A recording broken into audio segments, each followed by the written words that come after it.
മറ്റ് വാർത്തകളിലേക്ക് കടക്കാം. പാകിസ്ഥാനെതിരായ സംഘർഷത്തിൽ ലോകരാജ്യങ്ങളുടെ പിന്തുണ ഉറപ്പാക്കാൻ ഇന്ത്യയുടെ നിർണായക നീക്കം. എംപിമാരും സർക്കാർ പ്രതിനിധികളും ഉൾപ്പെട്ട 8 സംഘങ്ങൾ വിവിധ രാജ്യങ്ങളിൽ സന്ദർശനം നടത്തും. ശശി തരൂരാണ് ഒരു സംഘത്തിന്റെ തലവൻ. MG മിഥുൻ ചേരുന്നു വിവരങ്ങളുമായി. മിഥുൻ, ലോക രാഷ്ട്രത്തിനു മുന്നിൽ ഫൈറ്റ് അഗെയിൻസ്റ്റ് ടെററാണ് ഇന്ത്യ നടത്തിയത് എന്ന് തെളിവുകളോടുകൂടി ഇന്ത്യ സമർത്ഥിക്കുകയാണ്. അത് പല തലത്തിൽ ഇന്ത്യ ചെയ്തുകൊണ്ടിരിക്കുന്നു. അതിന്റെ ഭാഗം കൂടിയായിട്ടുള്ള നീക്കമാണ് ഇതെന്നാണോ മനസ്സിലാക്കേണ്ടത്? എന്താണ് വിശദാംശങ്ങൾ?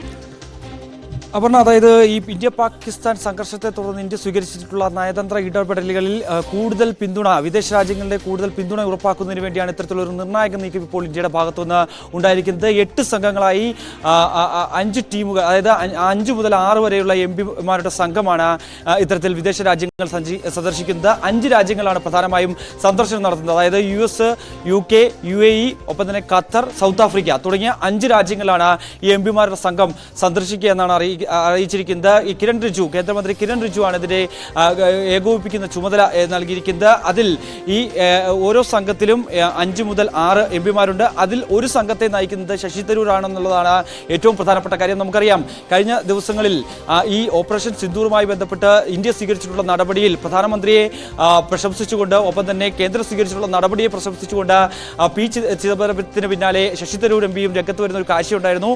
അതിൽ നേരത്തെ തന്നെ ഇത്തരത്തിൽ ശശി തരൂരിന്റെ പിന്തുണയുമായി ബന്ധപ്പെട്ടാണ് ഇപ്പോൾ നിർണായകമായ ഈ ഒരു നീക്കത്തിൽ ഒരു ടീമിനെ നയിക്കാൻ ശശി തരൂരിനെ തന്നെ നിയോഗിക്കുകയും ചെയ്തിരിക്കുന്നത്. ഈ ഒരു സംഘത്തിൽ ഈ 5 മുതൽ 6 എംപിമാരിൽ ഒരു ആൾ സർക്കാർ പ്രതിനിധിയായിരിക്കും. വിദേശകാര്യ മന്ത്രാലയത്തിൽ നിന്നുള്ള ഒരു പ്രതിനിധിയും ഈ ഒരു സംഘത്തെ അനുഗമിക്കുകയും ചെയ്യും. അതായത് ഒരു ഭരണകക്ഷിയിൽ നിന്നുള്ളതും ഒപ്പം തന്നെ പ്രതിപക്ഷത്തു നിന്നുള്ള എംപിമാരടങ്ങുന്ന സംഘങ്ങളാണ് ഇങ്ങനെ 8 ആയി തിരിച്ചിരിക്കുന്നത്. ഈ 8 സംഘങ്ങൾ 5 രാജ്യങ്ങൾ സന്ദർശിക്കും. ഒപ്പം തന്നെ ഇതിലെ പ്രതിനിധികളുമായി സംസാരിച്ച് വിദേശ രാജ്യങ്ങളുമായി കൂടുതൽ പിന്തുണ ഉറപ്പാക്കുക. അതായത് ഈ സംഭവവുമായി ബന്ധപ്പെട്ട എന്തൊക്കെ നടപടികൾ സ്വീകരിച്ചിട്ടുണ്ട്. നേരത്തെ തന്നെ വിദേശകാര്യ മന്ത്രാലയം 70 രാജ്യങ്ങളിലെ അറ്റാഷന്മാരുമായി കൂടിക്കാഴ്ച നടത്തുകയോ, ഒപ്പം തന്നെ ഈ സംഘർഷത്തിൽ പാകിസ്ഥാന്റെ ഭാഗത്തുനിന്നുണ്ടായിട്ടുള്ള കാര്യങ്ങൾ, ഒപ്പം തന്നെ അതിൽ ഇന്ത്യ ഏത് തരത്തിലുള്ള പ്രതികരണമാണ് നടത്തിയത്, ഒപ്പം തന്നെ തിരിച്ചടി നടത്തി തുടങ്ങിയ കാര്യങ്ങളിൽ ഒരു വ്യക്തത വരുത്തുകയും ചെയ്യുന്നു. ഒപ്പം തന്നെ സീസ് ഫയർ നിലവിൽ വന്നതിന് പിന്നാലെ പിന്നീട് വീണ്ടും പാകിസ്ഥാന്റെ ഭാഗത്ത് നിന്ന് പ്രകോപനമുണ്ടായ സാഹചര്യം, അതൊക്കെ ഈ അറ്റാഷന്മാരെ കൃത്യമായി ബോധിപ്പിക്കുകയും, ഒപ്പം തന്നെ ഈ ആക്രമണം നടത്തിയ 9 ഇടങ്ങളിൽ എത്ര പേർക്ക് ജീവഹാനി സംഭവിച്ചു തുടങ്ങിയ കാര്യങ്ങളൊക്കെ അറ്റാഷന്മാരെ അറിയിക്കുകയും ചെയ്യുന്നു. ഇക്കാര്യത്തിൽ കൂടുതൽ വ്യക്തത വരുത്തുക, ഒപ്പം തന്നെ കൂടുതൽ പിന്തുണ ഉറപ്പാക്കുക എന്ന ലക്ഷ്യമാണ് ഈ ഒരു സന്ദർശനത്തിന് പിന്നിലുള്ളത് എന്നാണ് നമുക്ക് മനസ്സിലാക്കാൻ സാധിക്കുന്നത്. അതിന്റെ ഭാഗമായി തന്നെയാണ് ഇത്തരത്തിലുള്ളൊരു നിർണായക നീക്കം ഇപ്പോൾ ഇന്ത്യയുടെ ഭാഗത്തുനിന്നുണ്ടായിരിക്കുന്നത്. MG മിഥുൻ വിവരങ്ങൾ നൽകിയത്.